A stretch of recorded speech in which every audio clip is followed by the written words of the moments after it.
রাসূলকেও আল্লাহ তাআলা বলেছেন, কুল ইন্নামা হাররামা রাব্বিয়াল ফাওয়াহিশা মা যাহারা মিনহা ওয়া মা বাতান। ও নবী, আপনি বলে দিন, আল্লাহ তাআলা আমার উপর হারাম করেছেন যত ধরনের অশ্লীলতা আছে, সেটা কথা হোক, কাজ হোক, প্রকাশ্য হোক, অপ্রকাশ্য হোক, সকল ধরনের অশ্লীলতা আল্লাহ তাআলা হারাম করেছেন।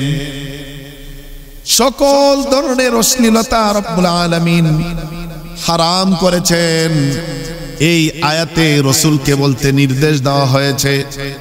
অপর আয়াতে আল্লাহ তাআলা সূরাতুল আনআমে আল্লাহ বলেছেন, ওয়ালা তাকরাবুল ফাওয়াহিশা মা যাহারা মিনহা ওয়া মা বাতান। তোমরা অশ্লীলতার নিকটবর্তী হয়ো না, প্রকাশ্য এবং অপ্রকাশ্য। এই আয়াতে স্পষ্ট অশ্লীল কথা বা কাজ যেমন নিজে করা যাবে না, অশ্লীল কাজ এবং কথা যদি কেউ করে তার নিকটবর্তী হওয়া যাবে না। আমি তো করব না, যেখানে অশ্লীল কাজ হয় সেখানেও যাওয়া যাবে না। যে অশ্লীল কথা বলে তাকে বন্ধু হিসেবে গ্রহণ করা যাবে না। যে অশ্লীল কাজ করে তাকে সঙ্গী হিসেবে বানানো যাবে না। যেখানে অশ্লীলতা ছড়িয়ে পড়ে সেখানে নিজেকে যাওয়া থেকে বিরত রাখতে হবে। কারণ আল্লাহ তাআলা বলেন, ওয়ালা তাকরাবুল ফাওয়াহিশা মা যাহারা মিনহা ওয়া মা বাতান। যেখানে ফাহিশা হবে তার নিকটবর্তীও তোমরা হবা না। নিজে তো করবা না, বিরত থাকবে। শুধু তাই না, এর নিকটবর্তীও হবা না। বিভিন্ন শব্দে আল্লাহ তাআলা অশ্লীলতাকে কোরআনে আলোচনা করেছেন। আল্লাহ তাআলা নিষেধ করেছেন অশ্লীলতা থেকে আমাদেরকে, এবং এজন্যই নিষেধ করেছেন কারণ এমন একটা নিষেধাজ্ঞা বিষয় এই অশ্লীলতা। এটা থেকে যদি আমরা বেঁচে থাকি, আমাদের সমাজ যদি বেঁচে থাকে, আমাদের পরিবার যদি বেঁচে থাকে, এই দুনিয়ার এই জীবনযাত্রা চালু থাকবে, চলতে থাকবে। আর যখন এই অশ্লীলতা এই সমাজে ছড়িয়ে পড়বে, আমাদের পারিবারিক জীবন ধ্বংস হবে, সামাজিক জীবন ধ্বংস হবে, এই পৃথিবীর জীবনযাত্রা থেমে যাবে। বিভিন্ন প্লেগ, মহারোগ এগুলো আল্লাহ তাআলা নাজিল করে সবকে ধ্বংস করে দিবেন, বলি নাউযুবিল্লাহ। এজন্য আজকে এই অশ্লীলতা বিষয়ে আমরা কিছু জানার চেষ্টা করব। ওমা তাওফীকি ইল্লা বিল্লাহ।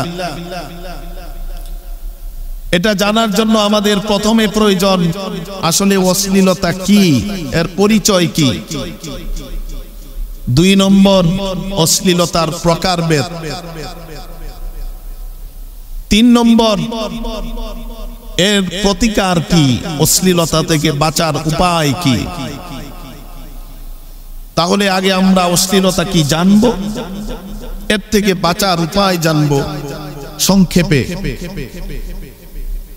যদি আমরা সেটা জানি এবং মেনে চলতে পারি, তাহলে আমাদের জীবন সুন্দর হবে, আমাদের পরিবার সুন্দর হবে, আমাদের দেশ সমাজ সুন্দর হবে, আমার আমল রব্বুল আলামিনের দরবারে সুন্দর হবে। এই অশ্লীলতার পরিচয় যদি বলি, পরিচয়ে বিভিন্ন জন ব্যাখ্যা দিয়েছেন। এর একটি ব্যাখ্যা হলো মা ইস্তাফসাহাতহু আশ-শারীআতু ওয়াত-তাবউস সালীম।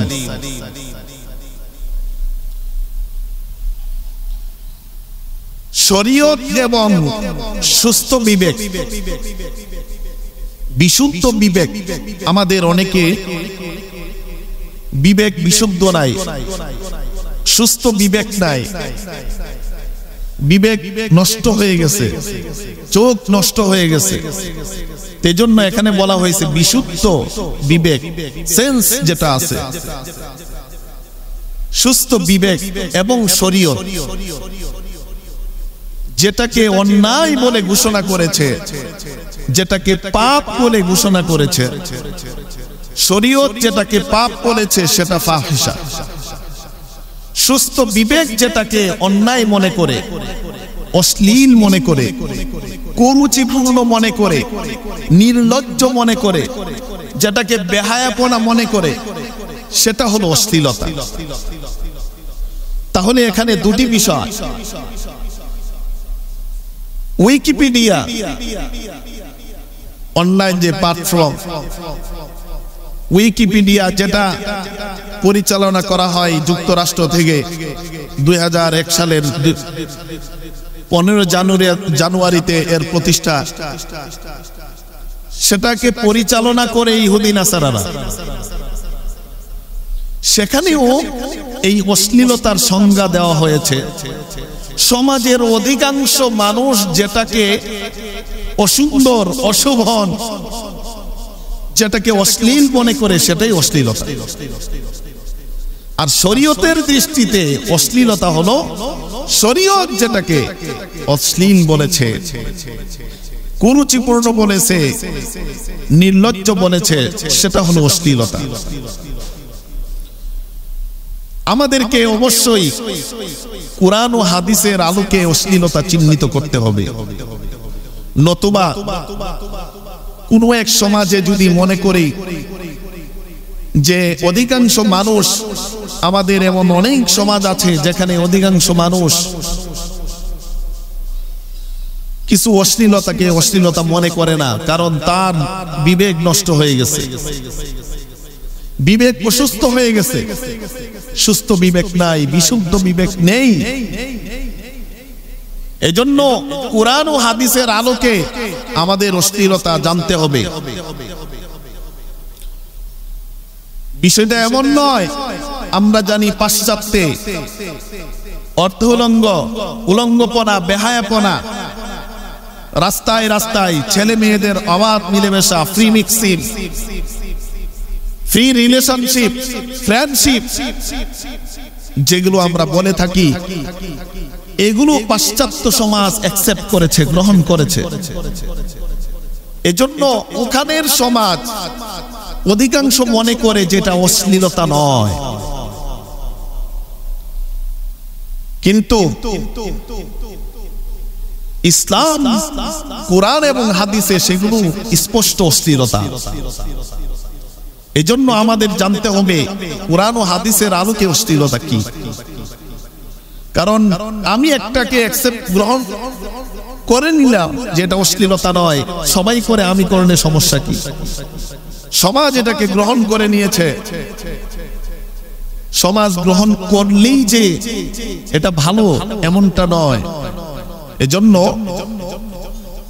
সমাজ এটা গ্রহণ করলেই যে কোরআন এবং সুন্নাহ গ্রহণ করে নিবে, বিষয়টা এমন নয়।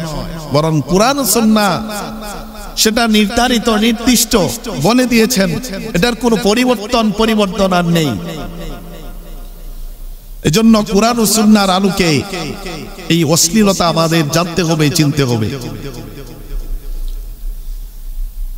তাই শরীয়ত যেটাকে অশ্লীল বলেছে সেটা অশ্লীল, যেটাকে গুনাহ বলেছে সেটা অশ্লীল। পাশাপাশি আমরা মুমিন যারা আছি, যাদের সুস্থ বিবেক আছে, বিশুদ্ধ বিবেক আছে, তারাও ওই শরীয়তের অশ্লীলতাকে অশ্লীল বলেই মনে করে থাকে। কি করেন? ঠিক কি ঠিক না? মনে করেন ছেলে মেয়ে অবাধ মিলেমিশা, হাত ধরে রাস্তায় হাঁটা, এটাকে সুস্থ কোনো বিবেকবান মানুষ এটাকে শালীনতা বলতে পারে না, এটাকে অশালীনতা সে বলবেই।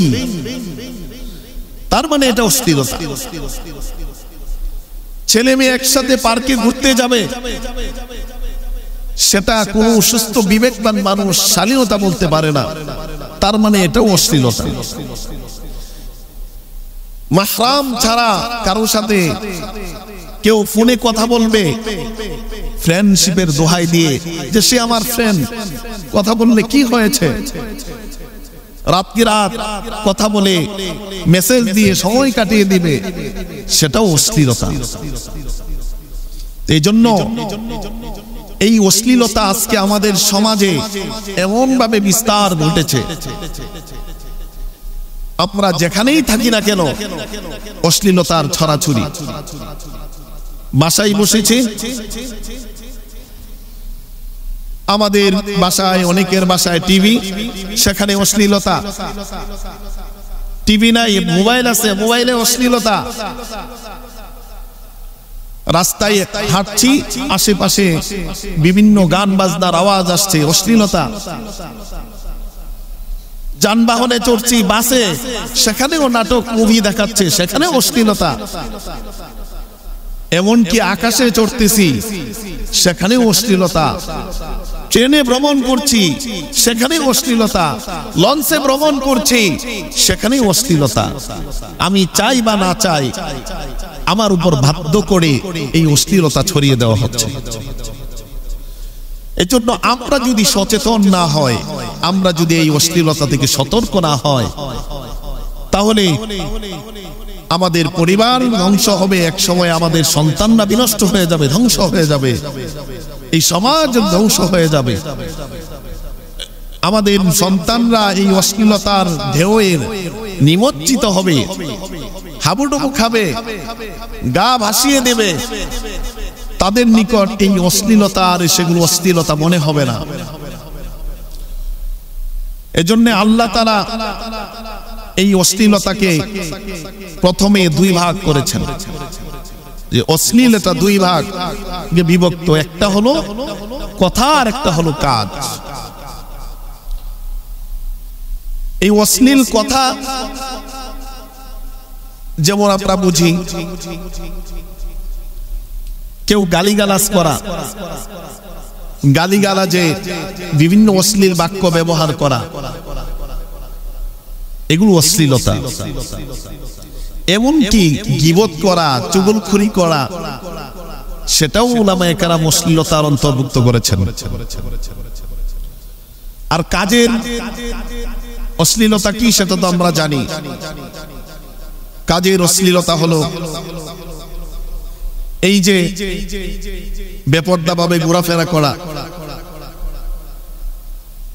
এমন অপকর্ম করা যেটা আমি জানি অন্যায়,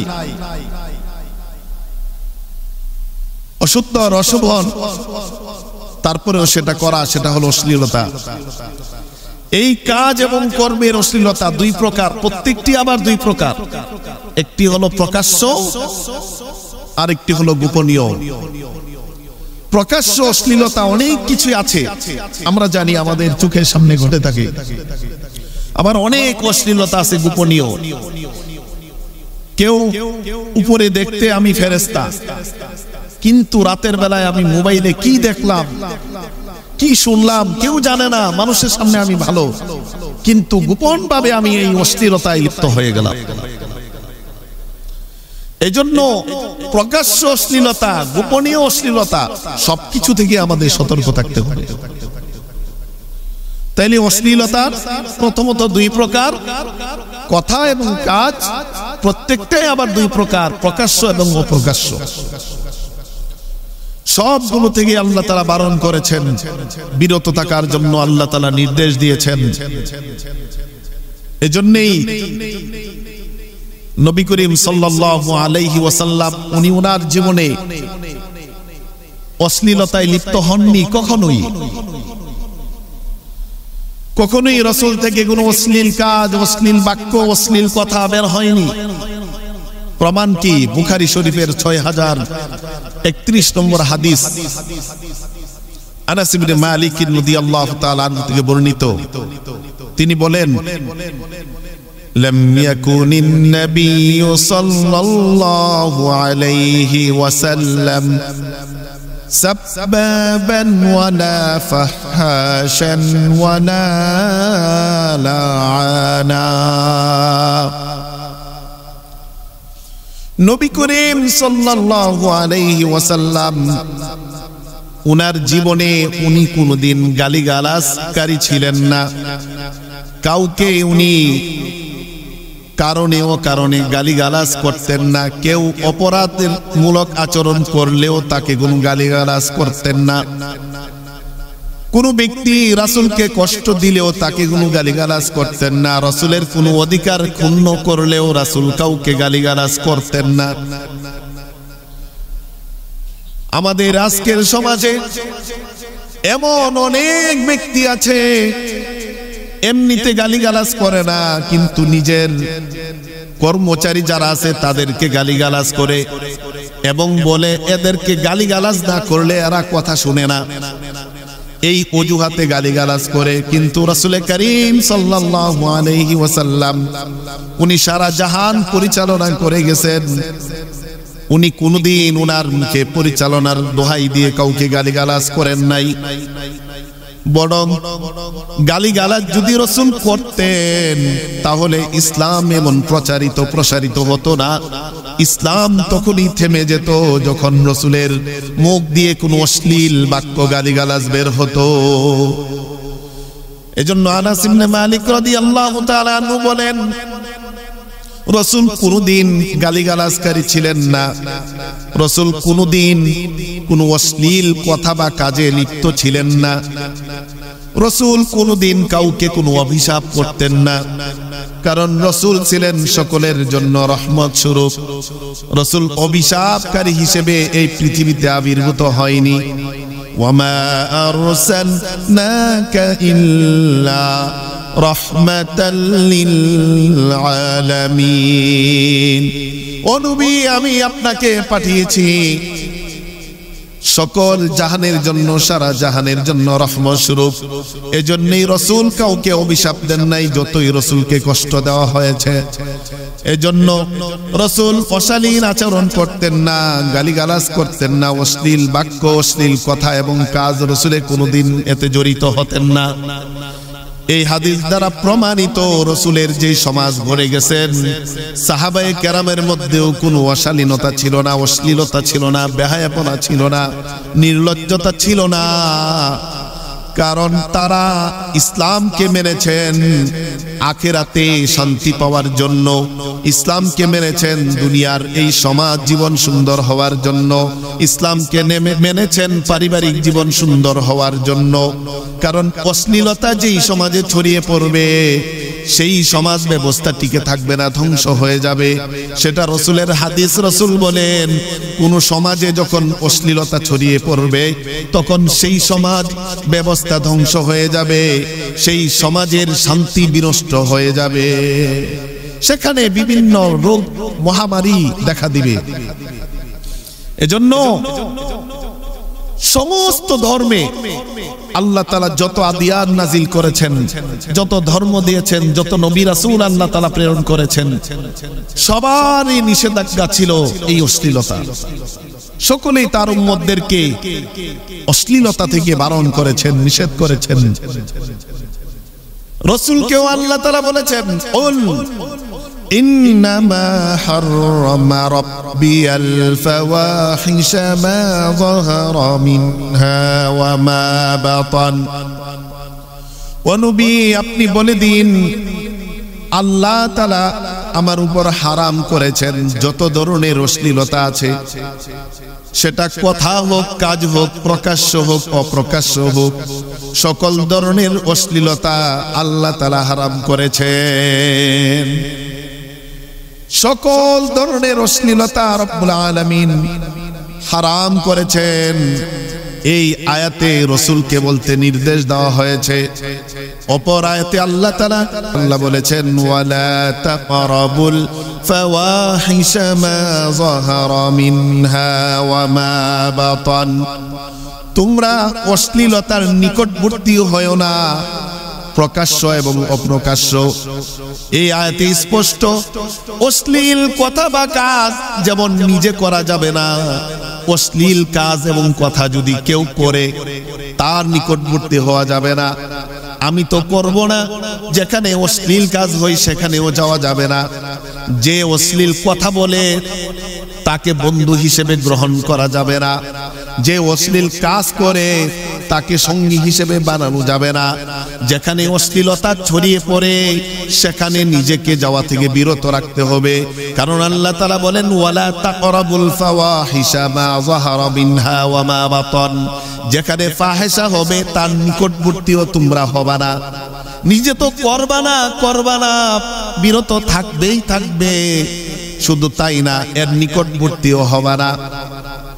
এজন্যই এই অশ্লীলতা আল্লাহ তাআলা হারাম করেছেন। এই অশ্লীলতা কয়েক প্রকারের আল্লাহ তাআলা কোরআনে বর্ণনা দিয়েছেন। অশ্লীলতার কয়েকটি ধাপ, কয়েকটি পর্যায়, এর মধ্যে অন্যতম হলো 3টি পর্যায়। একটি হলো অশ্লীলতার সর্বোচ্চ পর্যায় হলো জিনা ব্যভিচার। জিনা ব্যভিচারের সাথে হলো সমকামিতা, এগুলো অশ্লীলতার সর্বোচ্চ পর্যায়। আল্লাহ তাআলা সূরাতুল বানী ইসরাঈলের 32 নম্বর আয়াতে বলে দিয়েছেন, ওয়ালা তাকরাবুজ জিনা ইন্নাহু কানা ফাহিশাতাও ওয়া সাআ সাবিলা। তোমরা কখনো জিনার নিকটবর্তী হয় না, ব্যভিচারের নিকটবর্তী হয় না, কেননা জিনা ব্যভিচারীরা স্পষ্ট জঘন্য ফাহিশা। আল্লাহ বলেন ইন্নাহু ফাহিশা, সেটা অশ্লীল, কেউ শালীন বলতে পারবে না, অশালীন। ওয়া সাআ সাবিলা, এই জিনা ব্যভিচার এটা হলো জঘন্যতম উপায়, জঘন্যতম মাধ্যম। এজন্য আল্লাহ বলেছেন তোমরা এই জিনা ব্যভিচারের নিকটবর্তী হবা না। এটা হলো অশ্লীলতার সর্বোচ্চ পর্যায়। এমনিভাবে সমকামিতা, যেটা কওমে লূতের দুরাচার ছিল, বদভ্যাস ছিল, লূত আলাইহিস সালাতু ওয়াস সালামের জাতির বদভ্যাস, দুরাচার, সমকামিতা, সেটাকেও আল্লাহ তাআলা সর্বোচ্চ পর্যায়ের অশ্লীলতা হিসেবে আল্লাহ ঘোষণা দিয়েছেন। সূরাতুল আনকাবুতের 28 নম্বর আয়াতে আল্লাহ তাআলা বলেছেন, ওয়ালুতান ইয ক্বালা লিকওমিহি আইন্নাকুম লাতাতুনাল ফাহিশাতা মা সাবাকাকুম বিহা মিন আহাদিন মিনাল আলামিন। লূত আলাইহিস সালাতু ওয়াস সালাম তার জাতিকে যখন বলল, ও আমার জাতি, তোমরা এমন অশ্লীল কাজ তোমরা করছো, অশ্লীল কাজে জড়িয়ে পড়ছো, লিপ্ত হয়ে পড়েছো, যেই অশ্লীলতা এই আল্লাহর জমিনে সর্বপ্রথম তোমরাই করেছো। বলেন নাউযুবিল্লাহ।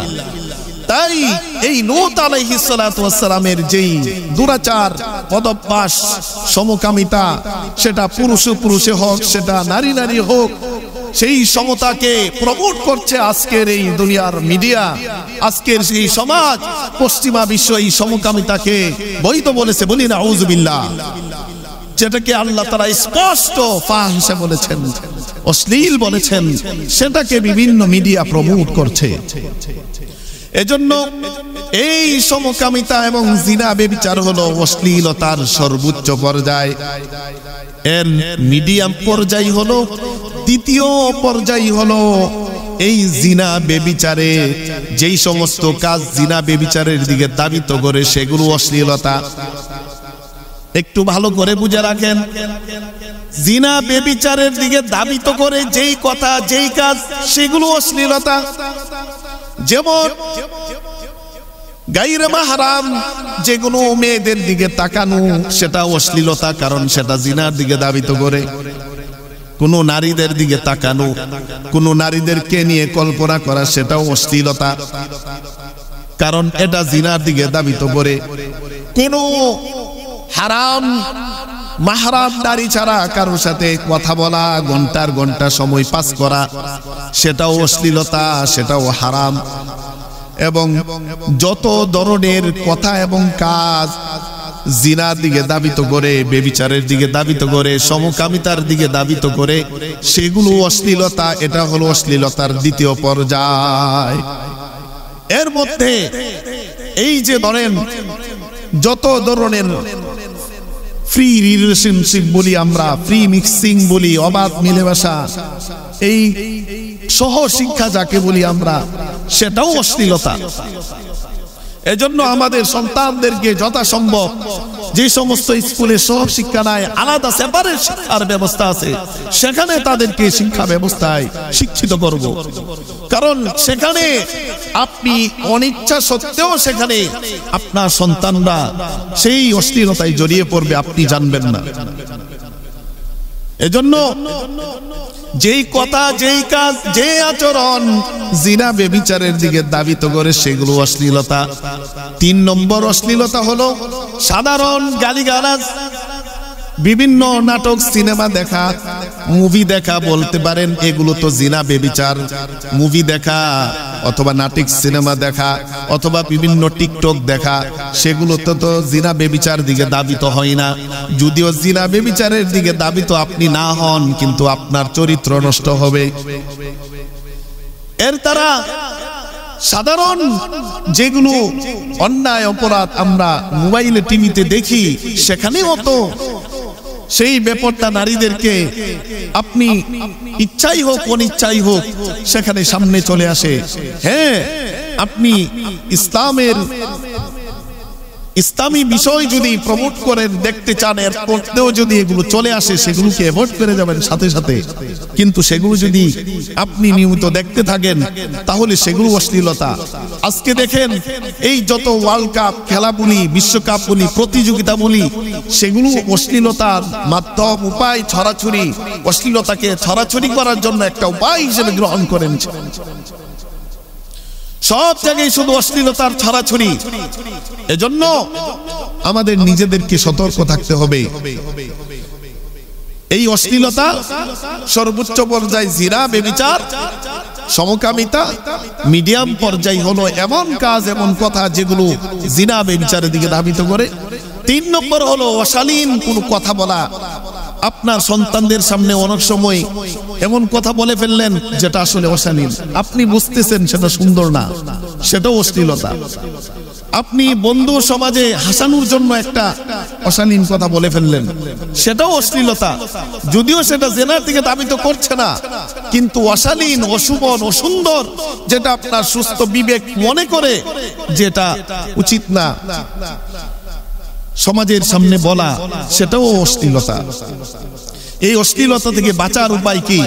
বাঁচার উপায় কয়েকটা, সংক্ষেপে আমি বলছি। 1 নম্বর হলো আল্লাহ তাআলা বলেছেন, ইন্নাস সালাতা তানহা আনিল ফাহশাই ওয়াল মুনকার। এই অশ্লীলতা থেকে বাঁচার 1 নম্বর চিকিৎসা হলো আমরা প্রত্যেকে পরিপূর্ণ। বিভিন্ন তাফসীরের কিতাবে উল্লেখ আছে যে যখন কোনো ব্যক্তি নামাজে দাঁড়ায়, আল্লাহ তাআলা নির্দেশ দিয়েছেন, খুযু যিনাতাকুম ইনদা কুল্লি মাসজিদ। তোমরা যখনই নামাজ পড়বা, তখনই তোমরা সৌন্দর্য মণ্ডিত হয়ে নামাজে দাঁড়াও, তোমাদের সুন্দর পোশাক নিয়ে নামাজে দাঁড়াও। তাহলে নামাজে দাঁড়াতে হবে সুন্দর পোশাক পরিধান করে, শালীন পোশাক পরিধান করে। কেউ যদি হাফ প্যান্ট পরে, অর্ধেক গেঞ্জি পরে নামাজে দাঁড়ায়, তার নামাজটা হবে না। তার মানে নামাজি হইতে হলে সর্বপ্রথম আপনাকে শালীন পোশাক পরতে হবে। তার মানে নামাজ আপনাকে অশালীনতা থেকে দূরে রাখছে, অশ্লীলতা থেকে আপনাকে ফিরিয়ে আনতেছে। আপনি কখনো আপনার সতর খুলবেন না, এটা নামাজ শিখায়। কারণ সতর খোলা অন্যায়, পাপ, হারাম। কোনো ব্যক্তি যদি সতরের কোনো একটা অংশ, চুল পরিমাণ অংশ যদি খোলা রেখে নামাজে দাঁড়ায়, তার নামাজ কখনো হবে না। হবে? নামাজের 1 নম্বর শর্ত হলো সতর ঢাকা। একটি শর্ত কি? সতর ঢাকা।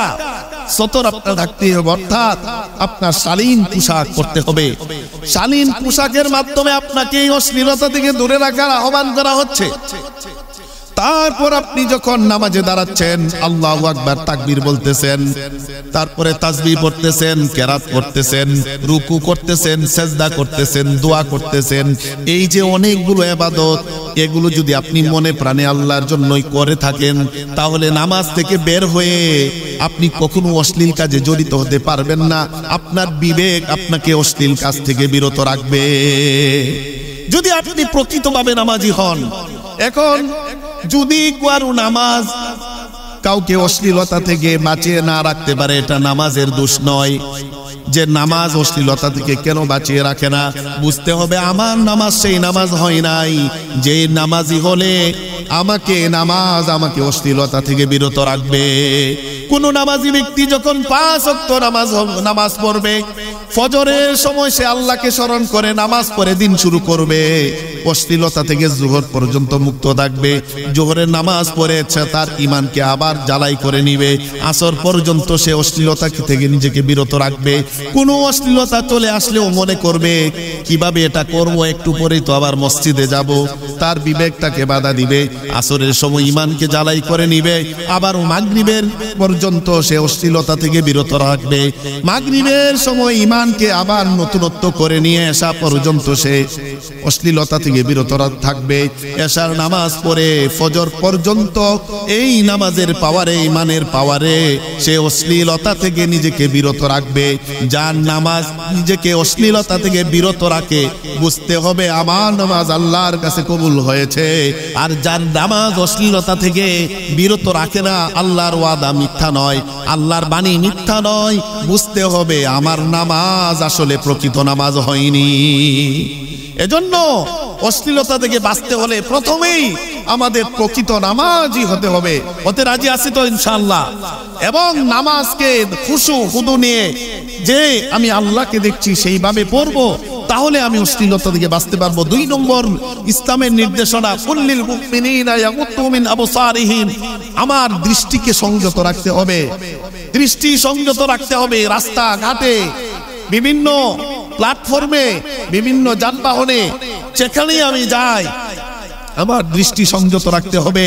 কারণ আল্লাহ তাআলা কুরআনে বলেছেন এই সূরাতুন নূরের 31 নম্বর আয়াতে যে কুল্লিল মুমিনিনা ইয়াগুদ্দু মিন আবসারিহিম, মুমিনরা যেন, মুমিন পুরুষরা যেন তাদের দৃষ্টিকে সংযত রাখে। কারণ দৃষ্টিকে সংযত রাখলেই অনেক অশ্লীলতা থেকে আপনি বেঁচে যাবেন। 3 নম্বর হলো ওয়াহফাজু ফুরুজাহুম, নিজের লজ্জাস্থানকে হেফাজত করতে হবে সকল ধরনের অন্যায় থেকে। এটা অশ্লীলতা থেকে বাঁচার একটা চিকিৎসা।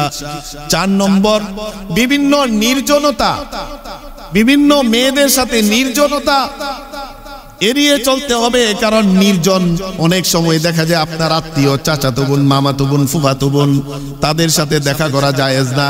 তারপরেও মনে করলেন যে একটু গল্প করি, নির্জন হয়ে গেলেন, তৃতীয় জন শয়তান এসে আপনাদের মাঝে অশ্লীলতা ছড়িয়ে দিবে। এজন্য যে কোনো ধরনের নির্জনতা কি করতে হবে? নির্জনতা থেকে বিরত থাকতে হবে।